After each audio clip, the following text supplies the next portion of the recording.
Speaker महोदय, जैसा कि सदन के माननीय सदस्यों को ज्ञात होगा, प्रधानमंत्री माननीय श्री नरेंद्र मोदी जी की फरवरी 2025 में अमेरिका यात्रा के बाद से भारत और अमेरिका एक संतुलित और पारस्परिक रूप से लाभकारी द्विपक्षीय व्यापार समझौते का संपन्न करने के उद्देश्य से नियमित रूप से चर्चा करते रहे हैं।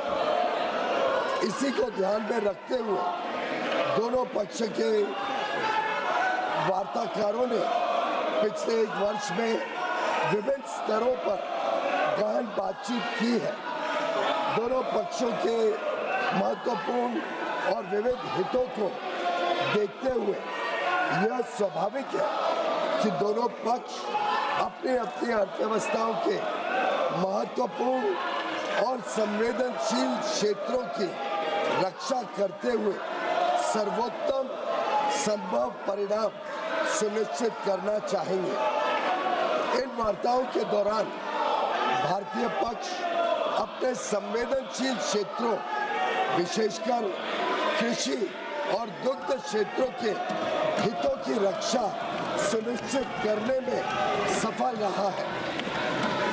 अमेरिकी पक्ष के भी कुछ ऐसे क्षेत्र थे जो उनके दृष्टिकोण से संवेदनशील थे।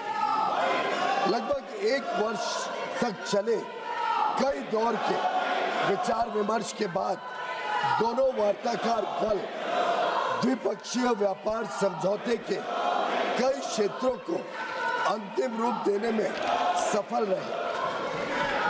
2 फरवरी 2026 को प्रधानमंत्री जी और अमेरिकी राष्ट्रपति डोनाल्ड ट्रंप ने द्विपक्षीय और अंतर्राष्ट्रीय महत्व के कई मुद्दों पर फोन पर चर्चा की। इसके बाद राष्ट्रपति ट्रंप ने अमेरिका को किए जाने वाले भारतीय निर्यात की दर घटाकर 18% करने की घोषणा की।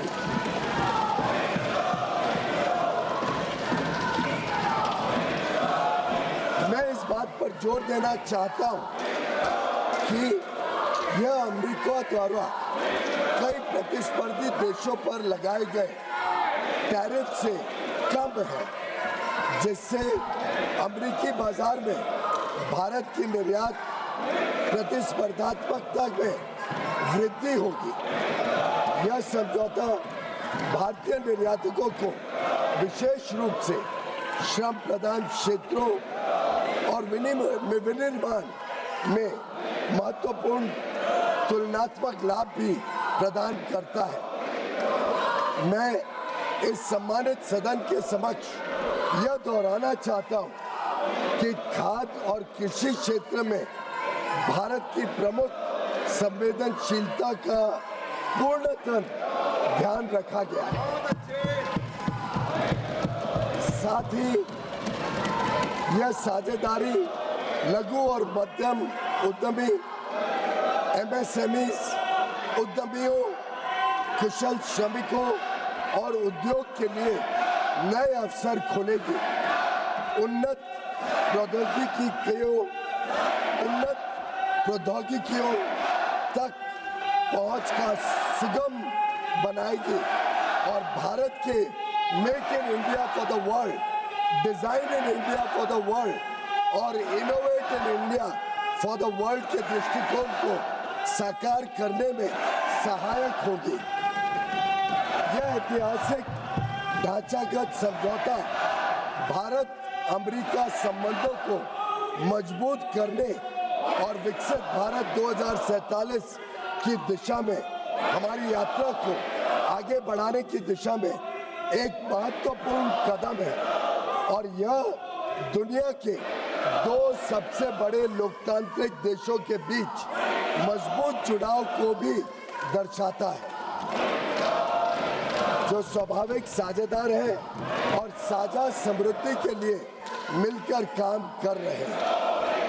मैं माननीय सदस्यों को सूचित करना चाहता हूं कि आगे की कार्रवाई के संदर्भ में दोनों पक्ष व्यापार समझौते से संबंधित आवश्यक तकनीकी प्रक्रियाओं को पूरा करने और कागजी कार्रवाई को अंतिम रूप देने के लिए मिलकर काम करेंगे ताकि इसकी पूरी क्षमता का शीघ्रता से लाभ उठाया जा सके। समझौते की विस्तृत रूपरेखा इन प्रक्रियाओं के समापन के पश्चात तुरंत घोषित की जाएगी। माननीय सदस्यों को भारत के ऊर्जा स्रोतों से संबंधित उन मुद्दों की जानकारी होगी जो इस समझौते पर हुई चर्चाओं के दौरान उठाए गए हैं। मैं स्पष्ट करना चाहता हूं, जैसा कि सरकार ने कई बार सार्वजनिक रूप से कहा है कि 140 करोड़ भारतीयों की ऊर्जा आवश्यकताओं की सुरक्षा सुनिश्चित करना सरकार की सर्वोत्तम प्राथमिकता है। वस्तुनिष्ठ बाजार स्थितियों और बदलते अंतर्राष्ट्रीय परिदृश्यों के अनुरूप ऊर्जा स्रोतों में विविधता लाना हमारी इस कार्यनीति का मूल आधार है। भारत की सभी कार्रवाइयां इसी बात को ध्यान में रखकर की जाती हैं। अतः मैं माननीय सदस्यों से इन मुद्दों को समुचित दृष्टिकोण से देखने का आग्रह करता हूं। दोनों देशों के बीच भावी व्यापार अवसरों के संदर्भ में माननीय सदस्यगण इस बात को समझेंगे कि भारत और अमेरिका काफी हद तक एक दूसरे की पूरक अर्थव्यवस्थाएं हैं। जैसे जैसे भारत विकसित भारत के पथ पर अग्रसर हो रहा है, हमें ऊर्जा, विमानन, डेटा केंद्र, परमाणु ऊर्जा आदि सहित कई क्षेत्रों में अपनी क्षमताओं को बढ़ाने की आवश्यकता होगी।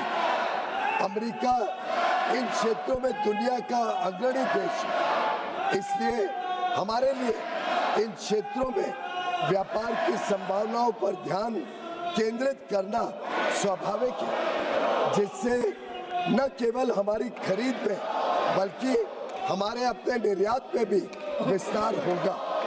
हमारा अनुमान है कि तुलनात्मक लाभ के परिणाम स्वरूप कई क्षेत्रों में भारत का निर्यात अमेरिका में भी काफी बढ़ेगा।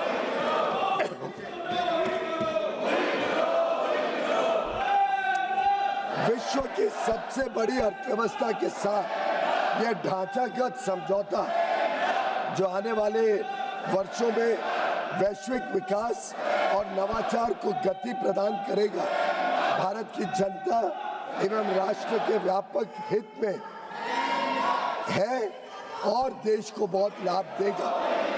यह विकसित भारत और आत्मनिर्भर भारत दोनों को सशक्त बनाता है।